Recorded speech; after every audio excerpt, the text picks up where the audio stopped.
we have no credit card debt currently, but oh boy, did we ever wrestle with credit card debt over the years. And, you get started, everyone gets started in the same way. Somewhere between high school and college, I think, is where I had my first credit card. Boy, it's fun, and when you're starting out, it's fun to buy this thing or that thing. And then, at some point you probably make a purchase that's got a comma in it. And it's like, wow, this is pretty cool. I can buy stuff. That is the insidious nature. Oh, that is the insidious nature of credit cards. Instant gratification, Paul, you're right. It starts with a charge or two. Maybe it even feels manageable. And then suddenly you get hit with that bill like you talked about. And I've been hit with bills just like that. And it's a giant balance. It's that, oh shit moment.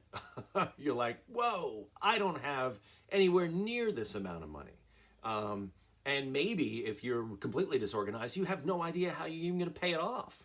You don't even know how to start to pay it off. And then even for more convenience, the credit card company puts that little number down there that says monthly payment, or sometimes they put in a line that says, if you pay off this much every month, you'll be paid off in this number of months. And that's a BS number too, because that interest rate is just going to go up, up, up in the background as you pay that. Credit cards, I've said this before, are evil. They're the quickest way to get into financial trouble. And so for me to get out, I used all kinds of ways to try to get out of credit card debt. I started with the straight pay down, which never seemed to work because the interest always builds up.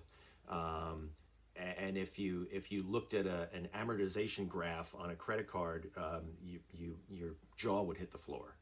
I consolidated at one point. I had so much credit card debt that I consolidated under a HELOC that we had, a home equity loan. Just nuts. I mean, think about the concept of putting a bunch of credit card charges for stuff that you can't even look around your house and figure out what you bought with a credit card, and then putting that on a mortgage. That's nuts, because now your house is tied up in paying down a credit card purchase. It's crazy.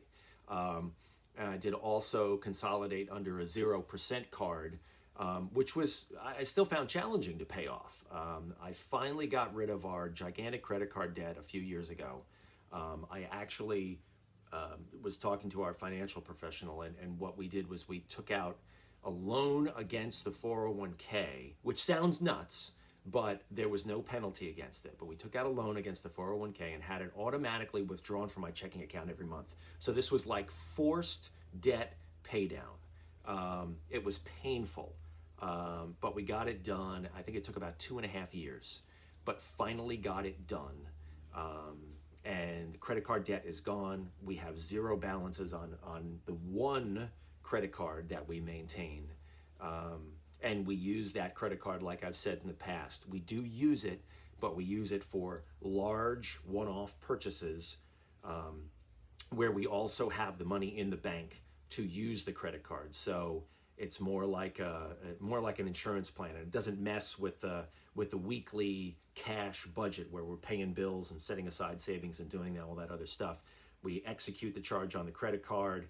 We get the item home. We make sure that there's no problems with it. We don't have to return it or whatever else. And then we turn around as soon as that charge posts to the credit card, bang, it gets paid off. Credit cards are terrible. They're evil. They're the worst way you can manage purchases. And I understand how you do it, Paul, too, with your household. There's a plan behind that. And what we're talking about specifically here is willy-nilly purchasing on credit cards. Bad idea. Don't do it.